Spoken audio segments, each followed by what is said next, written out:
Dear students, welcome to our channel. Today we will study worksheet number 40 Social Science Class 7.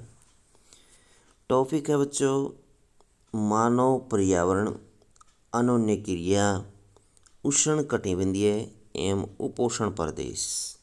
उष्ण कटिबंधीय और उपोष्ण प्रदेश के बारे में स्टडी करेंगे। विश्व में सभी स्थान एक समान नहीं हैं। कहीं सूखे रेगिस्तान हैं, कहीं बर्फीले प्रदेश तो कहीं गर्म नम वर्षा वन है। किसी जगह पर रहने वाले लोगों के रहन सहन का तरीका भी उस स्थान के विशेष के अनुसार होता है। आने वाले कुछ कार्यपत्रकों में हम विश्व के कुछ प्राकृतिक प्रदेशों उष्णकटिबंधीय एवं उपोष्ण प्रदेश के निवासियों के बारे में पढ़ेंगे। उष्णकटिबंधीय प्रदेश कर्क रेखा और मकर रेखा के मध्य में स्थित हैं। आइए अमेजन बेसिन के बारे में उदाहरण से जानते हैं। अमेजन बेसिन में जीवन, भौगोलिक स्थिति देखते हैं इसकी। यह विश्व का सबसे बड़ा नदी बेसिन है। ये देख सकते हैं अमेजन बेसिन। यह दक्षिण अमेरिका महाद्वीप में स्थित है। कौन से महाद्वीप में है? ये दक्षिण अमेरिका महाद्वीप में स्थित है। भूमध्य रेखा के 10 डिग्री उत्तर से 10 डिग्री दक्षिण के बीच में ये स्थित है, इसलिए इसे भूमध्य रेखीय प्रदेश कहते हैं। अमेजन नदी इस प्रदेश से होकर बहती है। अमेजन नदी इस प्रदेश से होकर बहती है, इसलिए इसको अमेजन बेसिन कहा जाता है। यह नदी ब्राज़ील के भागों, पेरू के कुछ भागों, बोलीविया, इक्वाडोर, कोलंबिया और वेनेजुएला के कुछ भागों से अपवाहित होती है। ये जो नदी है ये कुछ देशों के भागों से बहती है, जैसे बोलीविया, इक्वाडोर। ये देख सकते हैं आप इसके अंदर, चित्र के अंदर ये इक्वाडोर है। और कोलंबिया, ये कोलंबिया है। ये वेनेजुएला है और ये पेरू है। यहाँ से के कुछ भागों से ये बहती है। ये बोलीविया है। तो इनके कुछ भागों से बहती है, ये कुछ हिस्सों में बहती है नदी। अमेजन नदी पश्चिम में पर्वतों से निकलकर पूर्व में अंध महासागर में पहुँचती है। कहाँ से निकलती है? पश्चिम से निकलती है, पश्चिम के पर्वतों से निकलती है और अंध महासागर तक पहुँचती है। अमेजन नदी में बहुत सारी सहायक नदियाँ मिलकर अमेजन बेसिन का निर्माण करती हैं। तो इसमें बहुत सारी नदियाँ मिल जाती हैं। जलवायु कैसी है? पूरे वर्ष यहाँ गर्म और नम जलवायु बनी रहती है।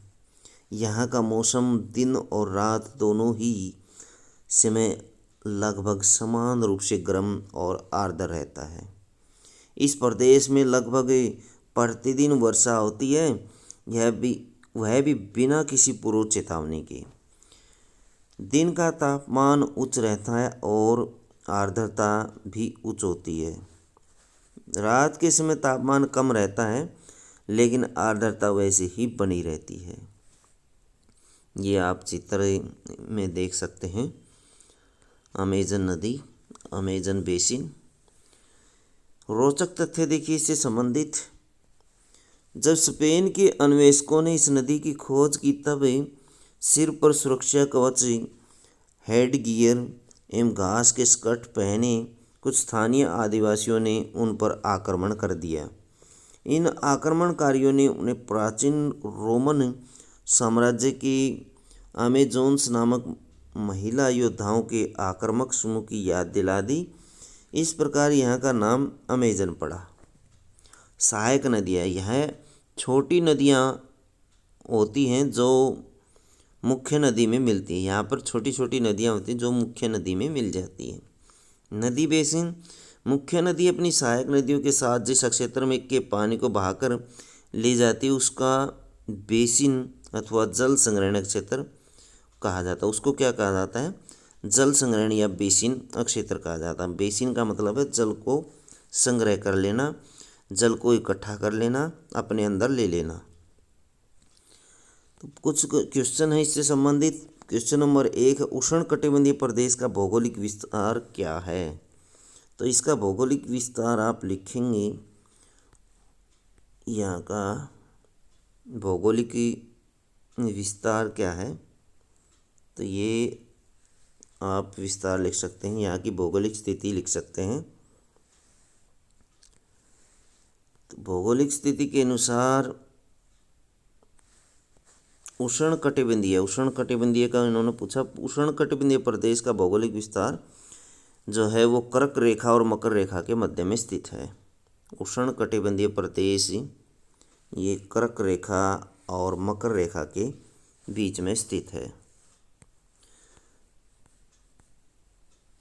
अमेजन बेसिन किस महाद्वीप में स्थित है? तो ये किस महाद्वीप में स्थित है? ये दक्षिण अमेरिका महाद्वीप में स्थित है। ये है दक्षिण अमेरिका महाद्वीप में स्थित है। अमेजन बेसिन की जलवायु को ध्यान में रखते हुए आप किस प्रकार की पोशाक को पहनना पसंद करेंगे? यहाँ गर्मियों और वर्षा की पोशाक पहनी जा सकती है, जो गर्मियों में पहनी जाती है, जैसे सूती भी वस्त्र भी पहन सकते हैं, और वर्षा वाले भी पहन सकते हैं, क्योंकि यहाँ पर वर्षा रोज़ाना होती है, प्रतिदिन वर्षा होती है इन क्षेत्रों में, और बगैर किसी सूचना के होती है। तो वर्षा वाले वस्त्र भी पहने जा सकते हैं।